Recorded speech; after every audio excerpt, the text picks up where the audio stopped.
앞서 히브리서 11장은 믿음의 장이라고 말한다면 여기 12장은 인내의 장이라고 말할 수 있습니다. 환난 시대가 되면 환난 성도들은 믿음과 동시에 행위로 환난을 견뎌내야 합니다. 그래서 이 히브리서부터 시작해서 요한계시록까지 믿음과 행위에 대해서, 인내에 대해서 두드러지게 나타나는 것이죠. 인내라는 것은 교회 시대의 성도들의 영적 생활에 있어서도 반드시 갖춰야 될 요소입니다. 문제 해결을 위해서 오래 참고 기다리는 것을 인내라고 하죠. 오래 참지도 못하고 기다리지도 못하는 사람들, 성격 급한 사람들은 인내라는 덕목을 소유할 수가 없습니다. 성경에서는 구원받은 성도들에게 성숙할 것을 명령하시죠. 성숙해야 합니다. 성숙한 사람에게는 인내라는 요소가 두드러지죠. 그래서 인내에 대해서 한번 보겠습니다. 자, 12장 1절, 그러므로 이처럼 많은 구름 같은 증인들이 또한 우리를 둘러싸고 있으니라고 했습니다. 여기 앞서 12장에 나오는 믿음의 사람들을 본문에서는 구름 같은 많은 증인들이라고 말하고 있습니다. 믿음의 선배들이 저와 여러분들을 지켜보고 있다는 것입니다. 그들이 응원을 하는 거예요, 응원을. 때때로 우리가 믿음의 삶에 잘 못 사는 것을 볼 때에 아쉬워한다고요, 그들이. 근데 우리가 썩지 않은 면류관 얻기 위해서 모든 것을 자제하고 유혹을 스스로 이겨내고 믿음으로 승리하는 삶을 볼 때에 그 믿음의 선배들이 박수치면서 응원을 한다고요. 우리를 둘러싸고 있다고 했습니다. 그들이 우리 육안에 보이지 않을 뿐이에요. 그러나 저 위에서 저와 여러분을 응원하고 있습니다. 우리 또한 모든 무거운 것과 쉽게 에워싸는 죄를 벗어버리고 인내로 우리 앞에 놓인 경주를 하자. 인내로 하는 믿음의 경주를 지금 말하고 있는 것이죠. 믿음만 가지고서는 이 경주를 할 수 없습니다. 인내로 완주해야 할 것을 말하고 있는 것입니다. 우리가 어떻게 이 믿음의 경주를 완주하는가? 필요한 것이 어떤 요소인가? 바로 인내라는 것이에요. 인내. 믿음의 실행에 나가는 데 있어서 믿음의 불같은 시련들을 통과할 때 인내가 필요하다는 것을 말하고 있는 것입니다. 성도들의 영적 싸움을 경주로 비유하기도 하죠. 여러분들, 성도들의 영적 싸움을 경주에 비유하고 있는 말씀이 또 어디에 나오죠? 우리의 영적 싸움을 경주에다가 비유를 해요. 어디에 나옵니까? 고린도전서 9장에도 나오고 디모데후서 2장에도 나오고, 그렇죠? 디모데후서 4장이 나오고 그렇습니다. 우선 그 디모데후서 2장을 볼까요? 디모데후서 2장의 3절부터 그런즉 너는 예수 그리스도의 훌륭한 군사로서 고난을 견뎌내라. 전쟁에 임하는 자는 아무도 이생의 이들에 얽매이지 아니하나니 이는 자기를 군사로 뽑은 자를 기쁘게 하려 합니다. 장수들 막 화살이 막 날라오는데 자기 자리를 꿋꿋하게 지키면서 다른 병사들을 지휘를 한단 말이에요. 피하시라고 해도 내가 이 자리에서 피하면 병사들의 사기가 어떻게 되겠는가. 꿋꿋하게 그 자리를 지켜가면서 지휘하는 모습을 우리가 보는 것이에요. 바로 하나님께서도 우리가 그러한 모습으로 믿음의 선한 싸움을 싸우기를 원하십니다. 너는 예수 그리스도의 훌륭한 군사로서 고난을 견뎌내라. 훌륭한 군사. 그 장수들, 장군들 훌륭한 군사예요. 전쟁에 임하는 자는 아무도 이생의 이들에 얽매이지 아니하나니 이는 자기를 군사로 뽑은 자를 기쁘게 하려 함이라. 이어서 설명하는 거예요. 또 이기려고 애쓰는 사람이 규칙대로 하지 아니하면 멸류관을 얻지 못하리라. 우리의 영적 싸움을 경주로 비유를 하고 있는 것입니다. 4장에서 사도 바울이 죽기 직전 간증하죠. 때가 이미 제물로 드려질 준비가 되어 있고 떠날 때가 이르렀도다. 내가 선한 싸움을 싸우고 달려갈 길을 마치고 선한 싸움을 경주로 지금 말하고 있죠. 달려갈 길을 마치고 믿음을 지켰으니 이후로는 나를 위하여 의의 멸류관이 마련되어 있어 의로운 재판관이신 주께서 그날에 그것을 내게 주실 것이며 또 나뿐만 아니라 그의 나타나심을 사모하는 모든 사람에게도 주실 것이라. 앞서 히브리서 12장에 나오는 믿음의 사람들은요, 인내로서 그 믿음의 싸움에서 승리를 한 것입니다. 어떤 믿음이에요? 하나님께 대한 믿음이에요. 하나님께서 이 땅을 우리에게 주셨다 이거예요. 입다도 암몬 자손이 그 땅을 우리에게 주라고, 그 땅은 원래 우리 땅이었다고 했을 때 아니다 이거예요. 이 땅은 하나님께서 우리에게 약속으로 주신 땅이다 이거예요. 이 땅 절대 너희한테 못 준다 이거예요. 이따가 그랬단 말이에요. 이따가 잘못된 서원을 했을지라도 하나님께 대한 믿음, 그 땅의 약속에 대한 믿음 확고부동했어요. 그것을 지금 높이 사는 것입니다. 그들의 믿음의 증거를 남기고 좋은 평판을 얻게 된 것은 그들이 경주를 마칠 때까지 인내로 견뎠기 때문이라고 말을 하는 것입니다. 아브라함도 끝까지 견딘 뒤에 약속을 받아냈죠. 인내라는 것은 시련에 처한 사람들이 미래의 보상을 바라보면서 견디는 것을 말합니다. 믿음이 역시나 하나님이 기쁘시게 할 수 없다고 했잖아요. 하나님께 나아가는 자들은 하나님이 살아계신 것과 그분께 나아가는 자들에게 보상하시는 분임을 마땅히 믿어야 한다라고 했는데 그 보상을 바라볼 수 없다면 인내로 경주할 수 없죠. 견딜 수 없어요. 바로 믿음의 싸움에서 그렇죠. 히브리서 12장에서 제시하는 인내는 11장에서 제시하는 믿음과 밀접한 관계가 있는 것입니다. 여러분들 쪽배를 탔는데 두 노를 저어야죠. 그래 앞으로 쭉쭉 가죠. 한 노만 저면 제자리에서 빙빙 돌아가요. 믿음만 가지고는 안 되는 거예요. 인내가 필요한 것입니다. 그것을 지금 말하고 있습니다. 인내로 우리 앞에 놓인 경주를 하자. 근데 우리가 이 경주를 할 때 달리지 못한다고 물러날 수 없는 이유에 대해서 지금 말을 하고 있습니다.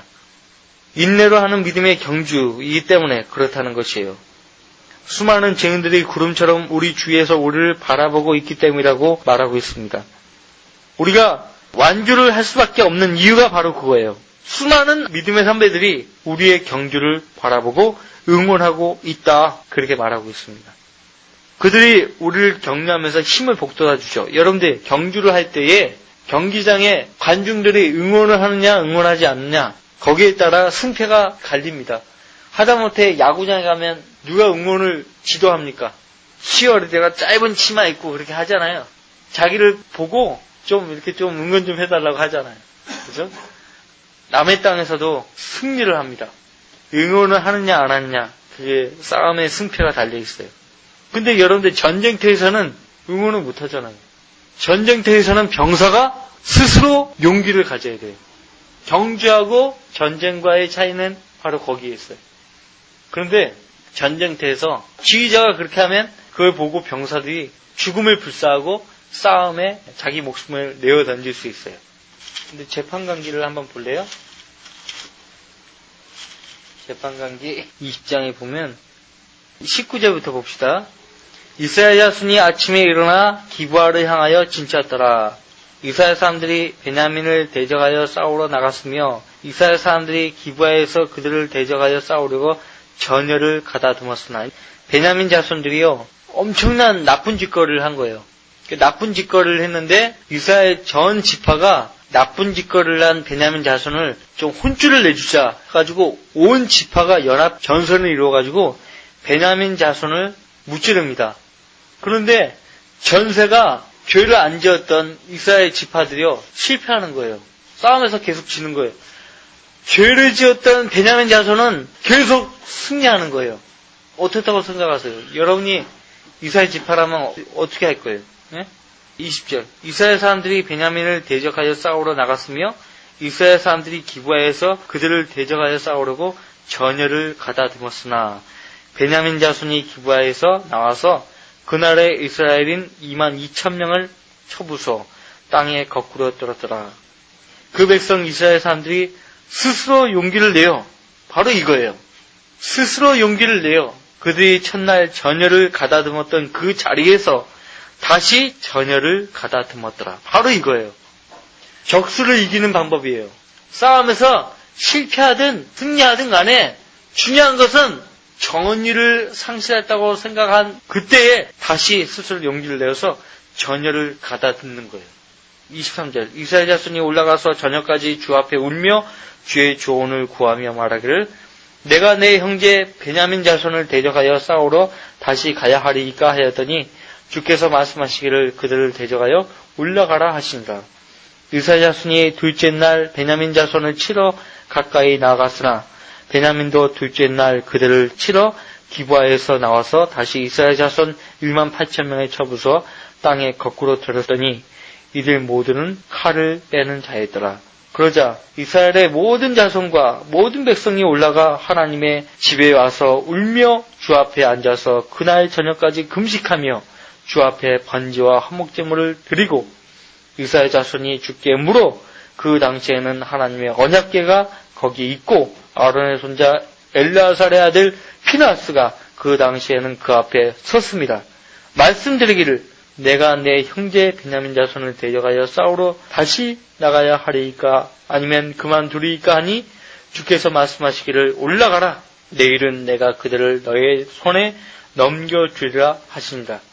이스라엘이 기브아 주위에 매복병들을 배치하고 이스라엘 자손이 3일째에 베냐민 자손을 치러 올라가서 다른 때와 마찬가지로 기브아를 향하여 전열을 가다듬었더니 우리나라 한국전은 어때요? 외국 사람들이 볼 때는 이상했어요. 왜 서로 싸울까요?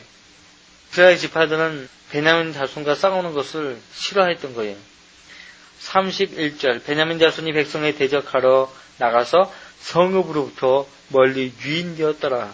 그들이 백성을 쳐서 한 무리는 하나님의 집으로 다른 한 무리는 들에 있는 기브아로 올라가며 베로에서 다른 때와 마찬가지로 이스라엘 사람 약 30명을 죽이기 시작하며 베냐민 자손이 말하기를 이들이 첫 번째와 마찬가지로 우리 앞에서 패배하였다 하더라. 그러나 이스라엘 자손이 말하기를 우리가 도망하여 그들을 성읍으로부터 베로로 유인하자 하더라. 모든 이스라엘 사람이 그들의 자리에서 일어나서 바알 타말에서 전열을 가다듬고 이스라엘 매복병들은 그들의 자리 즉 기브아 초장에서 앞으로 나갔더라. 결과는 무엇인가 하니까 47절 말씀 보세요. 그러나 600명은 돌이켜 광야로 도망하여 림몬 바위에 이르러 림몬 바위에서 넉 달을 지냈더라.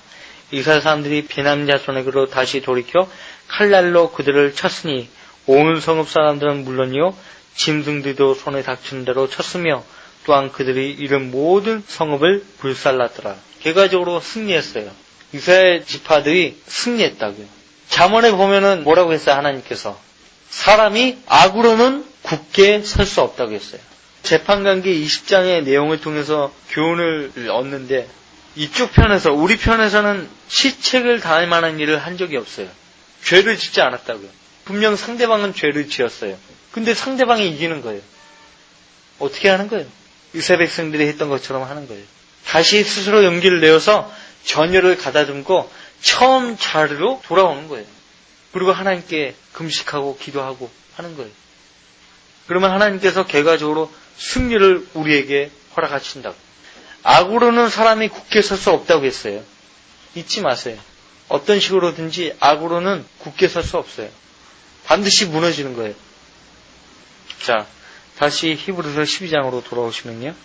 그래서 일반적인 경우 혼자서 달리는 것보다 관중들이 응원할 때 선수는 더 잘 달릴 수가 있죠. 믿음의 경기란 매우 어려워요. 그래서 11장에 기록된 믿음의 선배들도 모두 실패를 경험한 사람들 아니었습니까? 그들은 죄와 시련에 굴복한 적도 있었습니다. 하지만 그들은 잔혹한 조롱, 채찍질의 시련, 결박, 감옥에 갇힘, 돌로 맞고 톱으로 펴지고 시험을 당하고 칼로 살해당하고 양의 가죽과 염소의 가죽을 쓴 채 유리했고 궁핍과 고난과 학대를 당하고 광야와 산속과 동굴과 토굴에서 유리하게 된 이유는 더 좋은 부활, 그들이 바라는 소망을 이루기 위함이었다는 것이에요. 그들 앞에 놓여진 표대를 바라보고 선한 증거들을 남긴 사람들이었다는 것이에요. 그들처럼 우리도 우리 앞에 계신 예수 그리스도를 바라보자고 사도 바울은 우리에게 2절에서 권면하고 있습니다. 자, 경주자가 가져야 될 자세가 있어요. 첫 번째는 12장 1절에서 말하고 있듯이 모든 무거운 것과 쉽게 에어싸이는 죄를 벗어버려야 한다는 것입니다. 여러분들 경기에 임한 선수들을 복장 보셨잖아요. 주머니가 없어요. 주머니가 있을 필요가 없어요. 신발도 그렇고 뭘 덜렁덜렁 가슴에 달고 주머니에 이렇게 이만큼 뭘 집어넣고 그렇게 무거운 채로 뛰는 그런 선수는 없지요. 그렇죠? 그거 자체가 실격이에요. 그렇게 하는 것 자체가. 경기 임할 수 없어요. 불필요한 것이에요. 최대한 몸을 가볍게 해야 합니다. 수영 선수, 마라톤 선수, 권투 선수 모든 선수들이 짐을 벗어놓고 경기에 임하는 것을 우리가 보게 됩니다. 자, 디모데전서 6장 9절 말씀에서 그러나 부유하게 되고자 하는 자들은 유혹과 올무와 여러 가지 어리석고 해로운 정욕에 빠지르니 이런 사람들로 파멸과 멸망에 빠지게 하는 것이라고 했어요. 파멸과 멸망에 빠지게 하는 것들이에요. 돈을 사랑하는 것, 모든 악의 뿌리예요. 부유하게 되기 위해서 소유하는 것이 헛되고 부질없는 것임을 경고하고 있죠. 우리 믿음의 경주에서 불필요한 요소들, 성경은 우리에게 많이 경고해주고 있습니다. 무거운 것은 죄의 짐을 말하죠. 무거운 짐을 나 홀로 지고 견디다 못해 쓰러질 때. 찬송가 가사도 있지 않습니까? 죄의 짐이에요. 죄의 짐은 우리의 어깨를 짓누릅니다. 그죠? 우리의 삶을 그늘지게 합니다. 그죠? 무거운 거예요. 다 벗어버려야 될 것들이에요. 왜 그걸 가지고 살아갑니까? 죄라는 것은 우리를 쉽게 에워싼다고 말합니다. 여러분들 자백하지 않은 채 법망을 요리요리 피하고 평생 동안 도망다니는 사람도 있잖아요. 사람을 죽였거나 거액의 돈을 훔쳤거나 그래서 어디 도피하는 사람들 보세요. 항상 어때요? 간첩같이 사는 거예요. 간첩같이. 적발되면 어떡하나. 거리에서 경찰들이 신분증 달라고 하면은 그런 모습 보면 보자마자 막 도망가요. 주량랑에 쳐요. 그 사람의 생활은요, 어디 가서나 떳떳하지가 못합니다. 근데 자백을 하면 어떻게 해요? 자백을 하고 죄값을 내가 응당히 받겠습니다라고 하면 마음에 있는 무거운 짐이 풀어져 버리잖아요. 자기를 평생 동안 짓눌렀던 그 죄의 짐이 풀어져 버리잖아요. 하물며 우리가 주님 앞에 죄를 지을 수밖에 없고 그 죄로 인해 지옥 갈 수밖에 없다는 사실을 하나님 앞에 인정하고 나는 지금 예수님이 필요합니다. 저를 구원해 주십시오라고 요청하는 그 죄인을 하나님께서 거절하시겠습니까? 받아주시는 거예요. 용서해 주시는 거예요. 그 허물과 그들의 죄악들을 기억하지 않는 거예요. 넘치게 용서해 주시겠다고 성경에서 약속하고 있지 않습니까? 수고하고 무거운 짐진 자들아 다 내게로 오라. 그러면 내가 너에게 쉼을 주리라. 주님이 우리에게 주시고자 하시는 그 쉼은 세상에서는 제공할 수 없는 쉼이에요. 세상에서는 결코 맛볼 수 없는 쉼이에요. 영적 안식이에요.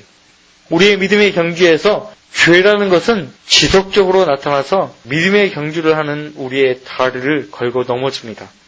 주자로 하여금 보조를 유지할 수 없도록 하고 걸을 수 없게 만드는 것이 바로 죄예요. 여러분들 행군하는 군사에게 행군을 못하게 하는 요소가 뭔지 아세요? 군화 속에 들어온 모래 알갱이. 군화 속에 작은 모래 알갱이가 병사로 하여금 걸을 수 없게 만드는 거예요. 그렇다고 해서 대열을 이탈해가지고 군화 속에 있는 모래를 털어내버릴 수 있습니까? 없습니까? 대열을 이탈할 수 없기 때문에 야영지까지, 목표지까지 계속 꿋꿋하게 아파도 쩔뚝쩔뚝 거리면서도 걸어갈 수밖에 없는 것이에요. 그러나 하나님께서는 대열을 좀 이탈해도 너로 하여금 무겁게 짓누르는 죄가 있으면 너로 하여금 쉽게 에워싸는 죄가 있으면 다 벗어버려야 된다. 그렇게 말하고 있어요. 자기만 죄를 짓는 것이 아니고 악한처럼 다른 형제자매들에게 영향을 미치고 있다. 그러면 스스로 근신해서 자기가 온전히 바로잡혀질 때까지 나는 스스로 좀 격려가 필요하다. 그래서 바로잡혀진 연후에 모임에 나와서 형제자매들과 예배드리고 함께 주님을 섬기겠다. 그럴 필요가 때때로 있는 거예요. 근데 그 기간이 오래 걸리면 안 되죠.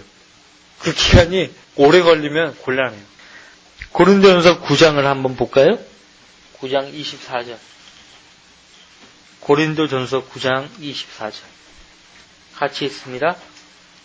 24절부터 27절. 경기장에서 달리는 사람들이 모두 달릴지라도 한 사람만이 상을 받는 것을 너희가 알지 못하느냐? 그러므로 너희도 상을 얻게 되도록 달리라. 이기려고 애쓰는 사람은 누구나 모든 일에 자제하나니 이제 그들은 썩어질 면류관을 받으려 하지만 우리는 썩지 않을 면류관을 받고자 함이라. 그러므로 내가 그처럼 달리되 불확실하게 하지 아니하며 또 내가 그처럼 싸우되 호공을 치는 것 같이 아니하노라. 내가 내 몸을 억제하여 복종하게 함은 다른 사람들에게 전파한 후에 어떻게 해서든지 내 자신이 버림을 받지 않게 하라는 것이다. 자, 보세요. 여러분들, 일반 경기와 믿음의 경기와 다른 것이 있어요. 우리 믿음의 경주는요, 경쟁자가 없습니다. 경쟁자가 없어요. 그러니까 우리가 뛰는 거, 우리 자신만 경쟁하는 거예요. 목표지가 어디냐? 예수 그리스도예요. 그러니까 우리 자신과 싸워서 가는 거예요. 알겠어요? 경쟁자가 없어요. 자, 만약 경쟁자가 있다 할 것 같으면 여기서 지금 모두가 달릴지라도 한 사람만이 상을 받는 것을 내가 알지 못한 이 말씀대로 진짜 여러 명이 경기를 해서 한 사람만 상을 받는다면 누가 받을 수 있을까요? 그러면 지레 포기한다니까요. 야, 한 사람만 상을 받으면 나는 아니겠다. 에이, 그럼 달릴 필요도 없겠다. 상을 못 받을 것이 뻔한데 뭐하러 달려? 여기 이 말씀에 따라 내가 보니까 사도 바울만 상을 받겠는데 뭐. 그것이 아니에요. 상을 못 받으면 내가 못 받는 거예요. 받으면 내가 받는 거예요. 한번 생각해 보세요. 구원받은 그 시점이 다 틀려요. 물론 영적 쌍둥이도 있어요. 영적 쌍둥이가 있어요. 한날 한시에 구원받는 경우도 있다고요. 그렇다 할지라도 그들은 서로 경쟁자가 아니에요. 지역교회들마다 경쟁하면 어떻게 되겠어요? 앞치거니 뒤치거니 막 싸우면서 경쟁하면 어떻게 되겠냐고요. 아, 나 오늘 다른 지역교회보다 더 많이 구령해야 돼. 그런 것이 아니거든요. 나는 저 형제자매들보다 더 많이 구령해야 돼. 이게 아니라고요. 하나님께서 보시는 것은 최고가 아니고 최선이에요. 언제나 최선을 다했느냐, 그걸 보는 거죠. 하나님은 양보다 질이에요. 질을 먼저 우선시한다고요. 아시겠습니까? 질이 없는 것은요, 상품 가치가 떨어져요. 아무도 안 사가요. 똑같은 거예요. 하나님이 어떤 성도에게 가치를 주시겠습니까? 믿음의 질, 질이 좋은 믿음을 가진, 정선된 믿음을 가진 그 성도들에게서 보시는 거예요. 그 성도를 인정하시는 것이에요. 상을 얻게 되도록 달리라고 했어요. 상을 얻게 되도록 달리라. 이기려고 애쓰는 사람은 누구나 모든 일에 자제하나니 이는 그들은 썩어질 면류관을 받으려 하지만 우리는 썩지 않을 면류관을 받고자 합니다. 왜 자제합니까? 자제한다는 말 자체가 무엇입니까? 자기가 원하는 것을 억제한다는 얘기예요. 스스로 억제한다는 거예요. 억제해서 자기가 이루고자 하는 목표를 이룬다는 것이죠. 자기 자신과의 싸움이에요. 썩어질 면류관을 바라보는 그 세상 경기에도 다 자기 자신과의 싸움에서 승리했기 때문에 상을 얻는 거예요. 김연아 선수도 아스다 마오가 아니에요. 김연아 선수는 자기 자신이에요. 자기의 기록을 깨는 거예요. 다 보셨잖아요. 그렇죠? 박태환 선수도 마찬가지예요. 박태환 선수가 다른 선수를 의식했을 때 지더라고요. 다른 선수를 의식하면 지는 거예요. 내 기록을 깨고 나를 이기고 그러면 되는 거죠. 모든 경기가 그래요. 자기 자신과의 싸움이에요. 공부하는 학생도 자신과 싸움에 이기면 수재가 되는 거예요. 그렇죠? 다 그런 것이죠. 그래서 바울도 내가 내 몸을 억제하여 복종하게 함은 다른 사람들에게 전파한 후에 어떻게 해서든지 내 자신이 버림을 받지 않게 하려는 것이다. 구원을 잃어버린다는 말이 아니고 사역에서 쓰임받지 못하게 된다는 것을 걱정한 거예요. 바울이. 내가 하나님께 쓰임받지 못하면 어떻게 하나 하는 그런 두려움을 가지고 바울이 사역에 임했던 것이에요. 자, 다시 히브리서 12장으로 돌아오겠습니다. 경주자에게 필요한 것은 쉽게 에워싸는 죄와 무거운 짐을 벗어버려야 한다는 것이고, 두 번째는 승리하기까지 달려가야 한다는 것이에요. 이것이 경주자의 자세예요. 승리하기까지 달려가야 돼요. 아직 승리 안 했어요, 우리가. 바울도 빌립보서 3장에서 내가 이미 이르렀다 함다 아니요 온전하였다 함다 아니라 다만 내 앞에 있는 부르심의 표들을 향하여 쫓아갈 뿐이라고 했어요. 내가 이미 이르렀다 함다 아니라고 그렇게 말하고 있죠. 우리 믿음의 경주에는요, 나 자신만 있는 것이 아니에요. 다른 장님물이 많죠. 그 다음에 우리 믿음의 경주를 못하게 하는 다른 주자들도 있어요. 물론 그 주자들은 우리 경쟁 상대가 안 되죠. 관중들도 있어요. 그러나 우리는 달리는 동안 다른 사람들을 봐서는 안 됩니다. 쳐다봐서는 안 돼요. 다른 주자가 넘어지거나 다른 주자가 반칙을 하거나 다른 주자가 경주를 포기하고 앉아서 편히 쉬거나 우리는 그러한 것들을 바라보지 말고 목표만을 바라봐야 한다는 것입니다. 우리가 바라볼 분이 있다면 그분은 앞서 가신 예수 그리스도 뿐이십니다. 그래서 거기 2절 말씀 보세요. 그리고 우리 믿음의 창시자시오 완성자이신 예수를 바라보자고 했어요. 우리 믿음의 목표예요. 그죠? 우리가 바라볼 분이에요. 성경은 위에 있는 것들에 너희 마음을 두고 땅에 있는 것들에 마음을 두지 말라고 했죠. 위로부터 부르시는 상을 위해서 달려가야 한다는 것입니다. 또한 경주에 임하는 사람은 규칙대로 달려야 한다라고 했죠. 디모데후서 2장 5절 말씀 봤죠. 또 이기려고 애쓰는 사람이 규칙대로 하지 아니하면 멸류관을 얻지 못한다고 했습니다. 그 다음에 경주자의 자세가 뭐가 있어요? 반드시 이겨야 한다는 것이에요. 반드시 이겨야 한다는 그 마음가짐이 있어야 한다는 것입니다. 반드시 이겨야 한다. 실패를 생각하면 안 되는 거예요. 앞서 아까 어떤 사람처럼 여기 한 사람만 상을 받는 것을 모르냐? 그 말씀을 오해해가지고 그럼 난 틀렸네. 난 상 못 받아. 그 말에 의하면 바울이 상을 받겠구만. 사도 바울이. 난 상 못 받아. 좀 달릴 필요도 없어. 아예 포기해버리고 그런 것이 아니잖아요. 그렇죠? 반드시 이겨야 한다. 반드시 달려서 이겨야 한다. 그런 마음가짐으로 경주에 임해야 한다는 것이죠. 그죠? 뭐 세상 경기는 그래 참가하는데 의의가 있어. 베이징 올림픽 때 몽고 야구하는 거 보셨잖아요. 이거 완전 참가하는데 의의가 있었어요. 그 사람들은. 야구 게임도 룰 법칙도 모르는 사람들이 올림픽에 참가했던 거예요. 우리가 아이들 동네 야구하는 것보다 더 못했어. 그쵸? 세상 사람들이 배꼽 잡고 웃었단 말이에요. 베이징 올림픽 그 몽골 선수들 보고. 몰라요. 다음번에는 몽골이 어떻게 나올는지 모르겠어요. 세상 경주에서는 참가하는 데 의의가 있지만요. 믿음의 경주에서는 이기는 데 의의가 있어요. 이겨야 되는 거예요. 무엇에 대해 자기 자신을 이겨야 되는 거예요. 상을 얻는 것이에요. 경기장에서 달리는 사람들이 모두 달릴지라도 한 사람만이 상을 받는 것을 너희가 알지 못하느냐? 그러므로 너희도 상을 얻게 되도록 달리라. 바울이 이 말을 한 의도가 뭔지 잘 보세요. 야, 다 달린다 이거. 다 달린다. 너도 달리지 않냐? 왜 달리냐 이거. 상을 얻기 위해서 달리는 거 아니냐? 그럼 상을 얻게 되도록 달리라 이거예요. 바울도 응원하기 위해서 이 말을 하는 것이지 우리의 그 사기를 꺾기 위해서 이 말을 하는 것이 아니에요. 그죠? 모두 달린다 이거예요. 한 사람도 예 없이 다 달린다 이거예요. 정말 한 사람만이 받는다 상을. 여기서 말하는 한 사람이 누구예요? 바로 너다 이거예요. 바로 네가 상을 받는 거야.